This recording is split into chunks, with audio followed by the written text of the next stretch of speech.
우리가 가끔 드라마나 영화를 보다 보면 회상하는 장면이 나옵니다. 주인공 혹은 특정 상황에 처한 인물이 학창 시절의 모습을 떠올리기도 하고 과거에 성공했거나 실패했던 모습을 떠올리는 장면을 볼 때가 있습니다.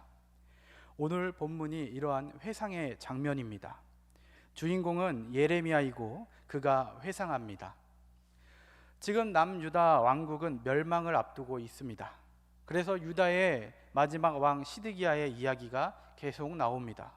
그러다가 본문 36장에 와서 갑자기 20여 년 전쯤 왕인 여호야김의 때를 회상합니다. 예레미야는 시드기야 왕 때에 예루살렘 멸망을 앞둔 상황에서 여호야김 왕의 한 통치 장면을 설명하기 시작합니다. 이러한 이유가 무엇일까? 예루살렘의 멸망이 찾아온 지금 피할 수 없게 된 이 상황, 스스로 불러일으킨 멸망이다 라는 것입니다. 과거에 저지른 잘못 때문에 남유다가 멸망한다 라고 말합니다. 1절 우리 함께 읽어보도록 하겠습니다. 시작. 유다의 요시야 왕의 아들 여호야김 제4년에 여호와께로부터 예레미야에게 말씀이 임하니라 이르시되. 지금 1절이 말하는 회상의 시점, 여호야김의 왕 때입니다. 그 시점입니다. 그리고 이때에 무슨 일이 있었는가 하니 2절 읽어봅니다. 시작. 너는 두루마리 책을 가져다가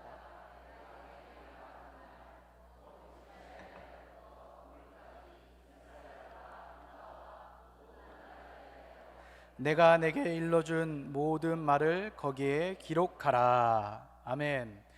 그때 하나님은 예레미야에게 지난 23년 동안 내가 너에게 주었던 예언의 메시지들을, 유다 왕국에 전하라고 했던 예언의 메시지를 정리하고 기록하라 명령했습니다. 이유는 3절에 있는데요. 제가 읽겠습니다. 유다 가문이 내가 그들에게 내리려 한 모든 재난을 듣고 각기 악한 길에서 돌이키리니 그리하면 내가 그 악과 죄를 용서하리라 하시니라. 아멘. 모든 말씀을 다 기록해서 읽으라. 그리고 말씀을 듣고 회개하고 돌이키면 모든 악과 죄를 용서한다. 그들을 회개하기 위함이 목적이다 라는 것입니다. 그래서 4절에 바룩이라고 하는 서기관이 예레미야가 들려주는 하나님의 말씀을 받아서 적습니다. 바룩에게 하나님의 말씀을 들고 가서 사람들에게 읽어주라 합니다. 하나님의 말씀을 사람들이 듣습니다. 사람들이 수군거립니다. 이 이야기가 심상치 않네. 멸망을 이야기하고 있네. 이 이야기가 하나님의 말씀이구나 하면서 여호야김 왕에게 이 이야기가 전달되었고, 여호야김이 김 왕이 바룩을 데리고 와서 그 말씀을 다시 듣고 읽고 하는 장면이 오늘 읽은 우리 36장의 내용입니다. 말씀을 들은 이들의 반응이 어떠하였습니까? 먼저 여호야김 왕의 반응은 이렇습니다. 23절과 24절 읽어보도록 하겠습니다. 시작. 여우디가 서로 쪽을 낭독하면 왕이 면도칼로 그것을 연하여 베어 화롯불에 던져서 두루마리를 모두 태웠더라. 왕과 그의 신하들이 찢지 아니하였고. 아멘. 여호야김 왕이 하나님의 말씀을 듣다가 읽은 부분을 칼로 베어냅니다. 화롯불에 던져 태웁니다. 말이 됩니까? 이 모습은 상상할 수 없는, 생각만 해도 두렵고 떨리는 모습입니다. 그리고 성경은 또 이렇게 이야기합니다. 왕과 그의 신하들이 이 모든 말을 듣고도 두려워하거나 자기의 옷을 찢지 않았다라고 말합니다. 즉 모두가 그냥 무덤덤하게 보았고 들었고 왕의 화를 보고만 있었던 것입니다. 옷을 찢는다, 회개의 표현 아니겠습니까?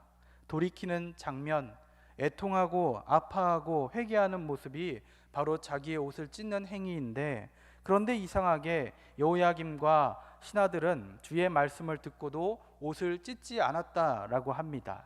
마치 누군가와 비교하듯 말하고 있습니다. 누가 떠오르십니까? 옷을 찢었던 대표적인 인물 요시야 왕이 떠오릅니다. 아버지 요시야가 동일한 상황이 펼쳐졌을 때 보여줬던 반응과 상반되는 모습을 보여주고 있기 때문입니다.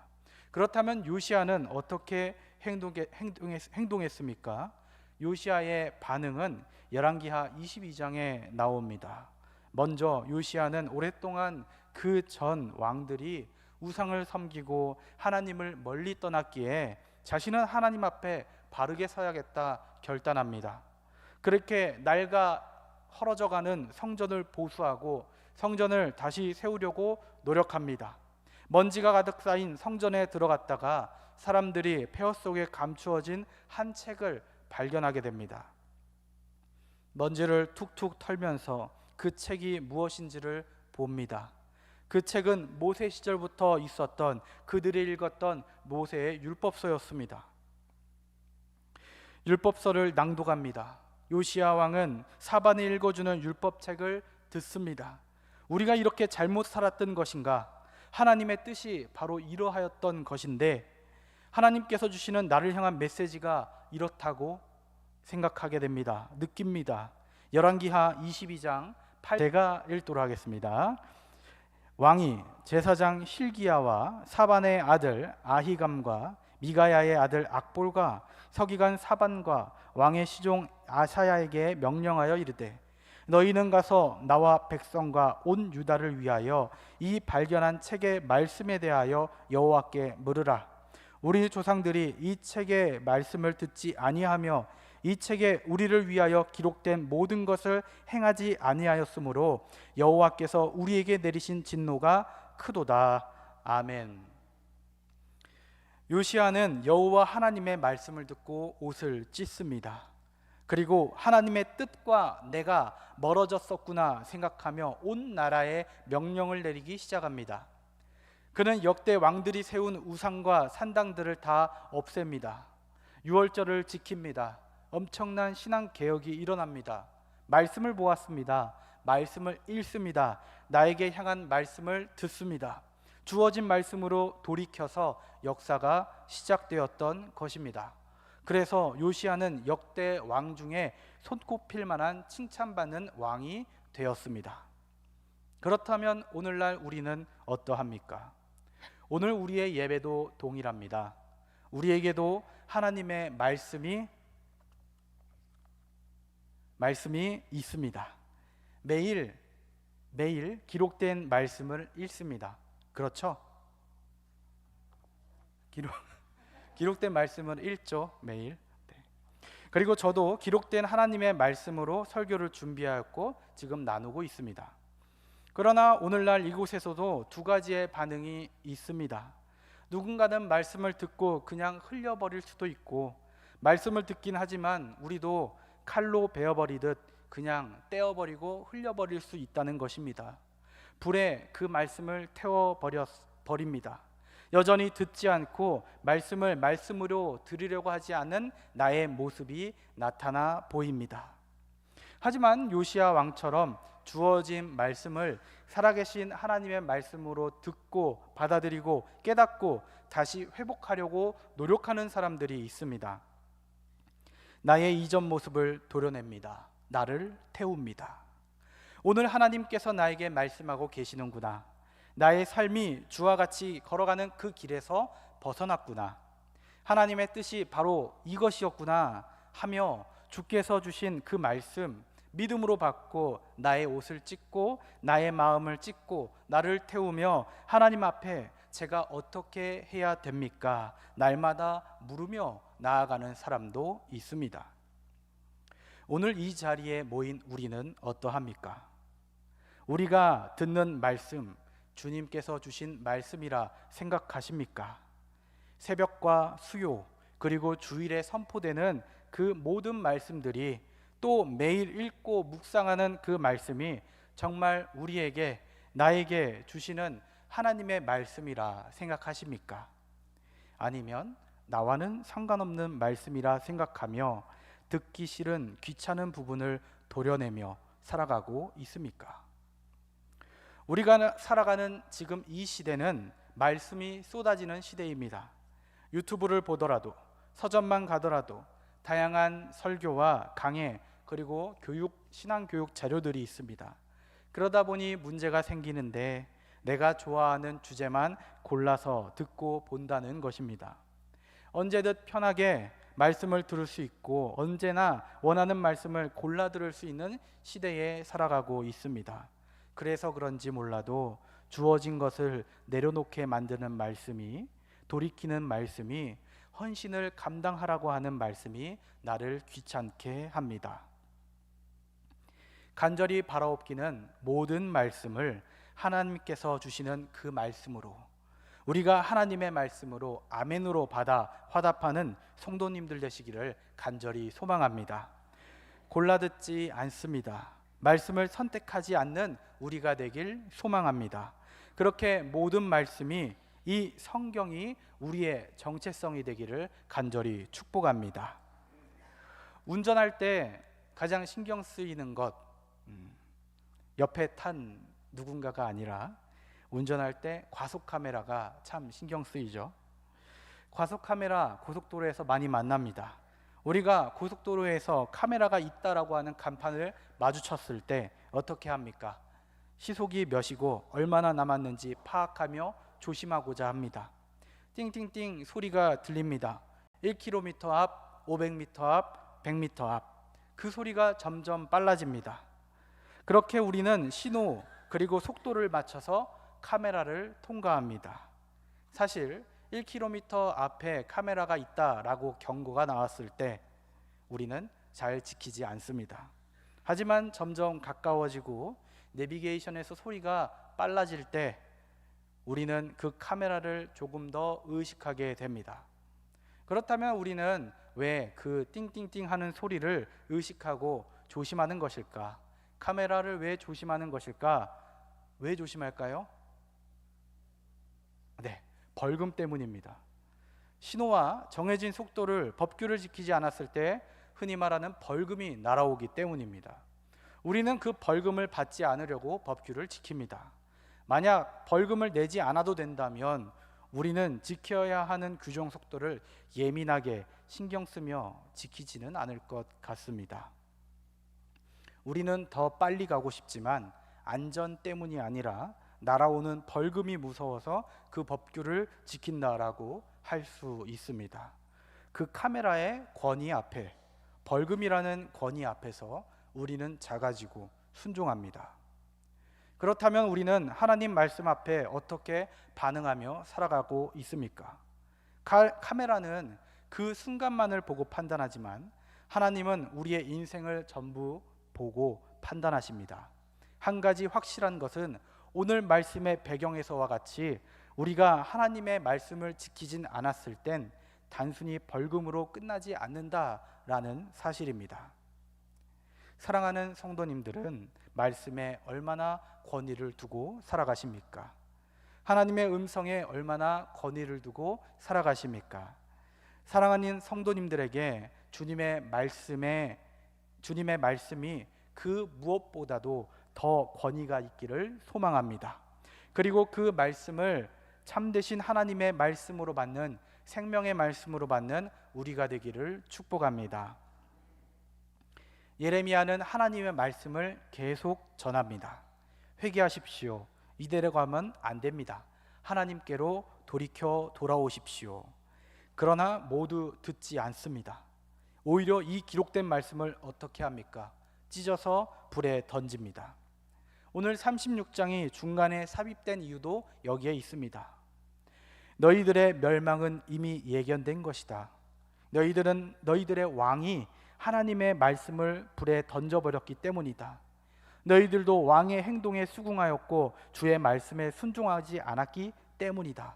그러니 이 어두운 결과, 멸망의 결과는 당연한 것이다 라고 이야기하고 있습니다. 하나님은 계속 말씀하십니다. 그렇게 살면 안 된다. 돌이켜라. 결국 하나님의 말씀대로 그들은 심판받게 됩니다. 오늘도 동일합니다. 지금 이 성경도 동일합니다. 오늘 저와 여러분들에게 향하는 분명한 메시지가 있습니다. 회개하라, 천국이 가까이 왔다. 모든 사람이 죄를 범하였음에 하나님의 영광에 이를 수 없다.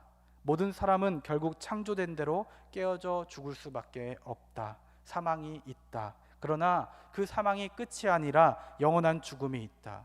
하나님이 세상을 이처럼 사랑하사 독생자를 주셨으니 이는 그를 믿는 자마다 멸망치 않고 영생을 얻게 하려 하심이라.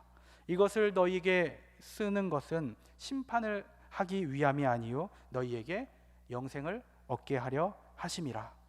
예수님은 분명히 말씀하십니다. 내가 곧 길이요 진리요 생명이니 나를 말미암지 않고는 아버지께로 올 자가 없다. 사랑하는 성도 여러분, 우리는 어떠한 말을 들으며 집중하며 살아가십니까?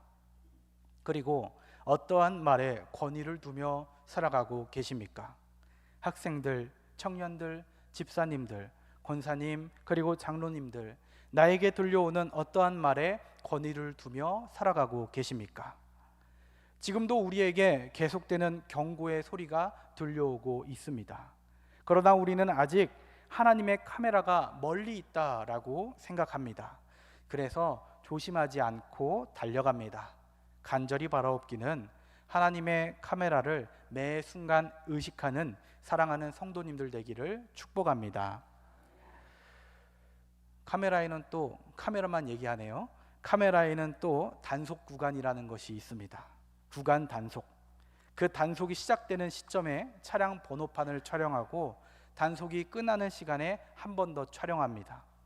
그리고 그 시작 구간에서 종료 구간까지의 평균 속도를 계산하여서 제한 속도를 넘으면 벌금을 매깁니다. 그래서 그 구간을 빨리 계산하면서 왔다 갔다, 느리게 갔다 빠르게 갔다 조절합니다. 혹은 이미 계산되어 있는 내비게이션을 따라갑니다.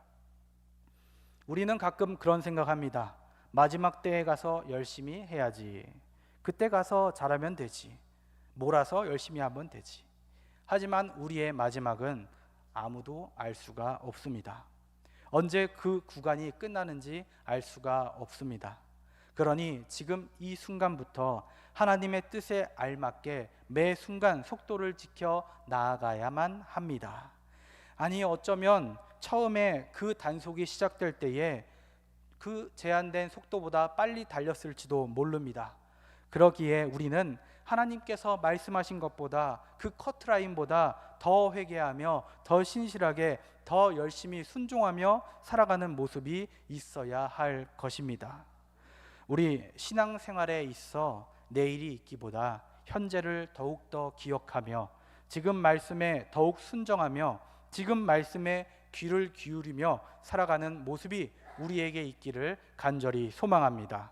하나님의 말씀에 권위를 두고 하나님의 말씀을 신뢰하며 언제나 그 말씀을 순종해 나아가는 사랑하는 성도님들의 삶이 되기를 축복합니다. 말씀에 나의 생각을 더하지 않기를 바랍니다. 말씀에 내 경험을 더하지 않고 말씀에 상황을 더하지 않고 말씀의 권위 앞에 순종하며 나아가는 강진읍교회 모든 성도님들이길 축복합니다. 우리 말씀을 생각하며 잠시 침묵으로 기도하도록 하겠습니다. 우리에게 주어진 하나님의 그 말씀을 가감없이 다 받아들여 생명의 말씀으로 인정하고 하나님의 말씀에 권위를 두며 나의 삶을 하나님의 말씀에 맞춰 살아갈 수 있도록 인도하여 주옵소서. 지금까지 그렇지 못하였다면 오늘 이 자리에서부터 바꿔나가며 내 발길을 돌려 나아가는 우리가 될 수 있도록 인도하여 주옵소서. 예수님의 이름으로 기도합니다. 아멘.